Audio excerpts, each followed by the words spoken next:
Hi, this is Mimi, and welcome to Tarot Cards for Humanity. This is the weekly spread. This is going to be pulled out into basically three parts. Beginning of the week, which is Monday, today, and Tuesday, and then the middle of the week, which is Wednesday and part of Thursday, and then the end of the week, which is the other part of Thursday and Friday.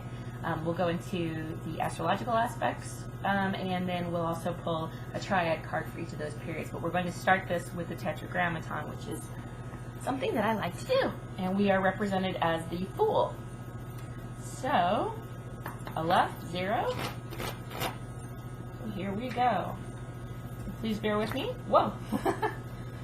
Please bear with me. I am new to, and as we all are, still learning the Thoth deck and Thoth-based decks, but there is a lot of symbolism in the Thoth deck.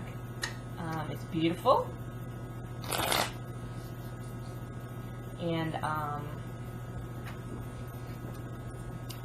I just want to give you clarify that fact first.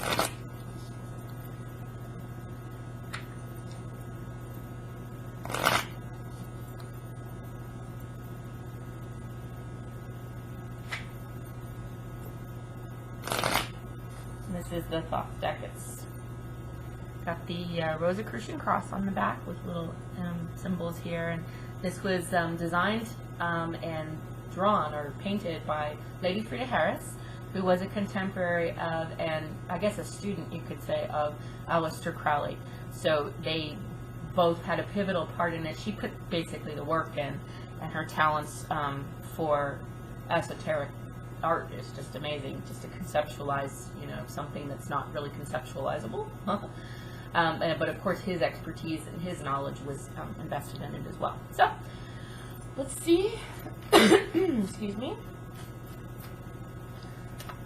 Going to see where we land as the Fool, and in what position, and in what Kabbalistic world. So, starting this way, which is my right to left, because Hebrew goes right to left, we do Yod He Vav He, which is Absolute, Yetzirah,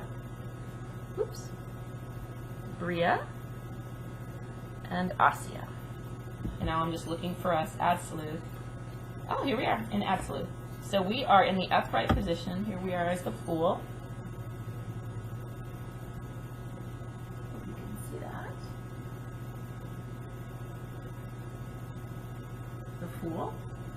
And there's a lot of symbolism in this card. I won't go into all of it, but basically it encapsulates, well, there's bits of it that are of great interest. For example, he has the lemniscate in an oddly shaped beam around him. He has an alligator or crocodile at his feet, or at his thigh, and at his feet rather, and he's got a tiger biting at his thigh. He's got grapes, which associates him with Bacchus. He's got the butterfly for transformation. He has got the dove, spiritual purity, Holy Spirit dove. He has the colors of Kether, and the astrological attributes for this. Of course, the Fool is the left, and he's 0 value, and of course he means he's newbie. And then he is also the sign of air, and he is associated with Uranus. That was way too long, so let me get into this. So when we find ourselves upright in the land of Absolute, many people consider Absolute to be about things that involve the engagement of fire, things that involve things that have to do with will, which is basically, because Absolute is fire, it has to do with will. However, I'm of the thinking that Absolute, because it is fire, fire being considered the most holy of the elements, this tends to be more about our personal spiritual path. Sometimes we mistake this for the, what's the word? We mistake this for the career path, the ambitions that we have in this lifetime. But I honestly believe that those ambitions in the physical material world, which you would normally associate over here with Asya, the earth area, in the physical world, I believe those are just us trying desperately to maintain our existence here. But in fact, these motivations are of a spiritual nature. So because we're upright, we're using the best of our attributes, which means we're considering all things. We are going and starting on and embarking on new paths. If we are talking about work here in this situation, which I think we are sometimes, but I really think that it doubles as spirituality. We're talking about either starting a new path, or we also could be talking about the way that we're approaching learning. So we might be learning a new metaphysical, spiritual, Christian, Buddhist doctrine, maybe reading on a new philosophy, something along those lines. And if that's the case, then we are approaching it the right way. We're not approaching it as somebody who's steadfast and already knows everything. And we're approaching it with open arms and open eyes and open heart, because when you do this, you actually can take in the full capacity of what you are trying to learn. If you temper it with your opinions, it tends to taint and water down the lesson or the wisdom that's shared. But with this type of thinking, this wide-eyed, I'm new to all of this thinking, you will be able to take in all the wisdom and all aspects of the wisdom that it can offer, and then you can acclimate it to yourself and form your own opinions based on that at a later time. And it's all kind of a constant unraveling of information. You learn more, and then you learn that you don't know a lot, and then you learn a little more, and then you learn that you didn't know much about that. So it goes on and on, but as long as we keep an open mind, we're good. All right, so I went on about that for a bit. So just keep on doing what you're doing. This is for the whole week. Keep an open mind as it relates to learning new things and as it relates to the spirit world. That goes for any messages that you might be getting too. Are you hearing voices? I know people say take your medication, but quite honestly, I think at this time of year, because the veil is so thin, you might be getting messages from alternate universes, from loved ones who have passed. Also, are you keeping an open mind to things that you see, symbols that you see, things that are just kind of uncanny, and at the absolute right moment? That situation where you're driving to work or you're driving somewhere and for some reason you take the wrong turn, you did it unconsciously, you're not sure why, you get to your destination and then you find out you avoided a traffic accident or something along those lines. That's what I'm saying here, is use the best attributes of the Fool, which is, understandably and embracing of your ignorance, to accept and think about any possible, be open to and think about any possible symbols, messages, voices, things that you're seeing. Don't write anything off as coincidence, or that was just this, or that was just that. Particularly now this time of year, keep open to things. All right, so now let's talk a little bit about the astrological attributes.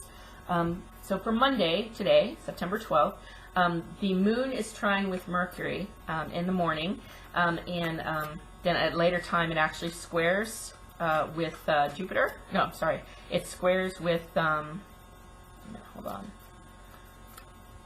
Mars. No, sorry, Mercury squares with Mars. So it might make you feel a little bit like if Mercury is squared with Mars, which is fire and air, intellect and warlike action, if they are squaring with each other, that generally means there's some kind of butting up happening. It's some kind of an impasse that might happen. So you might feel grumpy today for a while, but don't fear, because the moon becomes trine with Jupiter later in the evening. Jupiter is the planet of all things are possible, expansive, positivity. So allow that to happen and enjoy your evening and enjoy the positive expansiveness and open-mindedness that Jupiter brings in this very positive aspect to the moon. And that's going to be this evening. I think it's around 6 p.m. Eastern time. All right. On Tuesday, you're going to feel a little bit frustrated, and that's where I got mixed up. It's actually the moon is sextile with Saturn in the morning that day, so you might feel like everything's moving slowly. You might feel like, you're being stopped for everything. If there's a red light you have to stop at, you're gonna get the red light. things like that. But again, fear not, things will lighten up later.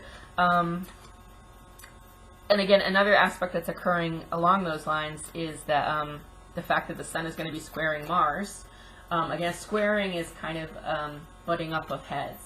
So when it's not the best aspect. So if the sun is a positive sign and it's aspecting squarely with Mars, which is the warring sign about action and movement, you might feel like you're taking 2 steps forward and 3 steps back. It can be very frustrating, like you just can't move along. So that might be the theme of Tuesday, tomorrow. The clock might be moving slower than ever. But just, again, write it out, go with the flow. Just remember that it's happening to everybody. Don't try to spin your wheels out of control. Don't run in place. It's futile. All right, so let's pull for Monday and Tuesday. What did we get here? I'm not going to go with those because I didn't intend those. Boom, boom, boom. Okay, so that's interesting. So for Monday and Tuesday, we have the Prince of Wands. So in, oops, let me see if you can see this. I never know. Where's my laptop? Here it is. Okay, so the princes in Thoth are basically the knights. They don't have princes. Are basically the kings in the Thoth deck, so they replace the kings, whereas the knights are. Let's explain that. The prince replaces the knight, and his air sign. His air is his element. Whereas the knights in the Thoth system are where the kings normally would be, and of course, fire being the highest element, that is his element. So what we have here is the Prince of Wands, Wands being fire, so that means that we've got an air sign of Wands, which is fire, so air feeds fire, and it's in reverse. So the thing with the Prince is, and you'll find this similar with Rider-Waite-Smith's system as well, get a better system here, is that the princes or the knights, however you want to look at them, they tend to be rash, and because air is the element that's feeding it, and in fact we've got fire feeding this. We've got the 3 of Wands in reverse feeding this element. This card over here is water. It's abundance cups.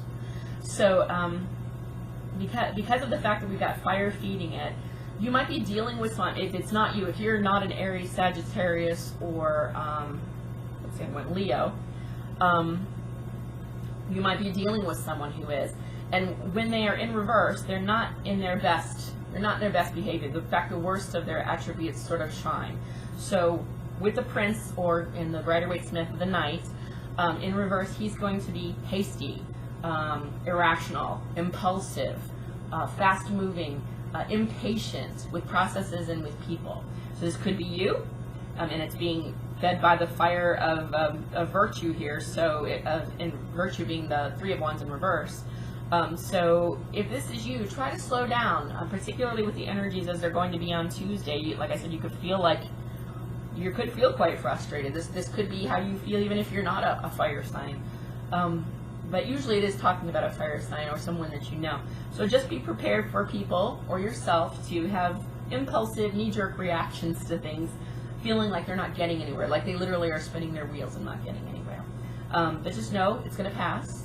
Monday and Tuesday aren't the best, like I said, aspects for the planets. They're both kind of frustrating, and particularly tomorrow. But hang in there, okay? So that is Monday, Tuesday. Now, if we move on to Wednesday, here it is.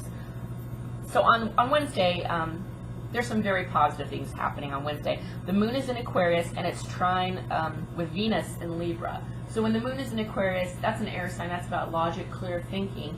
It's trine, which is a very positive aspect to Venus. And Venus is in Libra, which is her home sign. And Venus is all about love, sensuality, beauty, things like that. So when you have the moon aspected well in Aquarius, and you have it trine with the moon, trine with Venus, who is aspecting quite happily in her home sign of relationships, which is Libra, it's going to feel really good. You're going to have great interactions with people on Wednesday. You're going to, if you are coupled in a relationship or with your friends, You're going to have wonderful interactions with people. Very positive day for that. And then on Thursday, the moon is in Pisces, and that's conjunct Neptune, which is Pisces, is also its own planet. So you will feel very, very inspired for creativity. You'll feel love, romance, emotions to the nth. When the moon is in Pisces and it's conjunct with Neptune, everything is quite close together. So that means Neptune, you know, as it is the ruling planet for Pisces, when it's conjunct to the moon in that way, in that sign, it really empowers it even more. So even if you're not a Pisces or a Scorpio or a Cancer, or you don't have it heavily in your chart, you'll feel a general energy of creativity, romance, fluidity. So really enjoy that. Take advantage of it. Okay, so that's Thursday.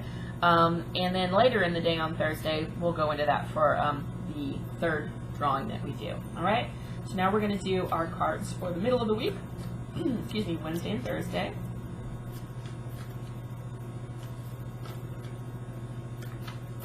All right. Ta-da! Ta-da! Ta-da! Okay, so this is oops, let me see. I can't see.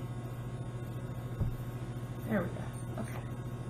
So we've got the card that we really are focusing on is what is normally the strength card is the lust card, number 11, which is reversed in numbers 2. That's some slight differences between the two systems. But it is called the lust card. And basically the image is of, it's intended as strength, but it's also a variation on the Whore of Babylon theme. And it's just about action, whether that is change, whether it is something that's happening as a result of the pure fire passion of Leo is very, very much present in this. So this is when things get done. This is passion. This is movement. Now, when it's in reverse, there's a couple of things that could be happening. It negates the positive energy slightly, the positive aspects of fire, and it kind of highlights the negative aspects. So, and this would make sense probably around, Wednesday to Thursday. Even though we have some positive aspects going on, some of the negative things about Leo are using sex, or using sensuality, romance, beauty as a power tool. And you need to be careful of this. So with all of the loving, kind of sexy vibe that's going on Wednesday and into Thursday as well, just remember that sex is a beautiful tool, but it is not. Your beauty and your sensuality should not be used as a tool to manipulate other people. The reason this stands out strongly is one of the cards that's there's two cards that are flanking it. There's the Knight. Let me try to get this in the picture here. Everything's reversed. I don't know what's up with that. There is the Knight of Air, or the Knight of Swords. And then that's flanking it on one side. It's in reverse, so you're not getting the best aspects of that. That's the Fire of Air. And you're getting that impulsivity. In addition to that, you're getting anger with this as well. In addition to that, we're getting the Two of Wands in reverse, which is the worst aspect. It's called Dominion, or Domination. Yeah, it is called Dominion. But it's the bad aspects of this. This is really forcing your will on people. And with this card in reverse, it's in around the astrological aspects. It makes me think that it's forcing your will using your wiles, your sensual, sexual, flirtatious wiles. Whether you're a man, a woman, or in between, it does not matter. So just think wisely on that. It's not always the best thing for everyone involved, you or the other party or parties. Okay? That's the middle of the week. All right. Now we're going on to half the day Thursday and then Friday. This is extra long. I'm so sorry. So when we get into Thursday on the second half of the day, we have Neptune in Pisces fully. So you'll feel more inspiration to be creative. That stays all day. Later, Moon, it will be sextile with Pluto, and that can make you have, because Pluto is kind of the underground planet, the planet that digs deep for why we do things, motivations, things like that. Because it's deep down and it digs deep to find the answers. It's great for shadow work. You might have on Thursday evening, because of this aspect, you might feel or have opportunities to feel moments of clarity, something that perhaps you didn't understand about your behavior or someone else's. Something will happen, or some message, again, be aware of messages, might be provided to you that it clears it. It unearths a motivation, and something will be communicated to you that will make you understand why that motivation exists, why you act on that motivation in the way, or the other person acts on that motivation in the way that they do, whether or not it's healthy, and how to fix it. So that's going to be great. And then on Friday, actually, it's the full moon on the 16th. So, you know, it's full moon, so when the moon is full, it's pulling on all of our water, which definitely makes a difference in how we react to things. Try to keep a clear head. Try to employ any Aquarian, Libran, Gemini logic that you might have. It's really important that you try to do that. Now, let's see. Yeah, that's another thing. It's going to be in opposition, so even though it's a full moon, but it will be opposition in Mercury. Mercury is an intelligent sign, it's a fun sign, but when the moon comes into play and messes with our emotions, there might be an insecurity in you if Mercury is quite strong in your chart, making you want to just start shoot off at the mouth, saying something that you think might be funny, or say something absolutely when in fact you don't have all the facts. I know I'm guilty of that.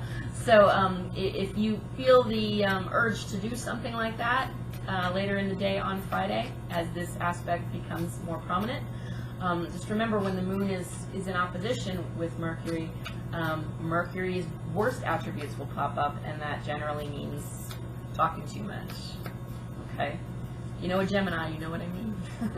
All right, so here we go with our cards. Boom, boom, and boom. Okay, so very good. We have, our main card here is Earth. Let me see, I've got it right, hold on. All right, our main card here is Earth. It is the 6 of coins, or discs, and it is flanked by 2 air cards. One is the oppression card, which is the 10 of Wands, fire, in reverse. And it's flanked on the other side, on the right-hand side, by completion, which is the 4 of Wands upright. And because both of these, I consider the completion very positive, and I also consider the success of 6 of coins is very good as well, or 6 of discs. So 6 of discs is usually, and it is, it's about monetary wealth, monetary success in some way. So I believe the last time we did a reading, maybe it was a couple, maybe it was this time last week, we did a reading where we got a 6 of coins in the Tarot Illuminati deck. And with that, that one was called basically charitable gifts. Here it's called success. So it is of a financial nature. It is Earth. So this is money, health, your things. So when it's like this, and it says success, and especially when it's flanked by completion, this tells me that perhaps if you have applied for a position that you want that involves more money, or if you've started something, a venture that will involve you having more money, it's coming to its completion, and success is there. So although this is an important card, the completion, your focus here is the 6 of discs, which is success, positivity, and I believe it is financial. So get some good news. You'll have some good news at the end of the week. Perhaps you'll find out you got the job that you wanted. Perhaps you will find out that you got the raise that you wanted. Perhaps you will win the lottery.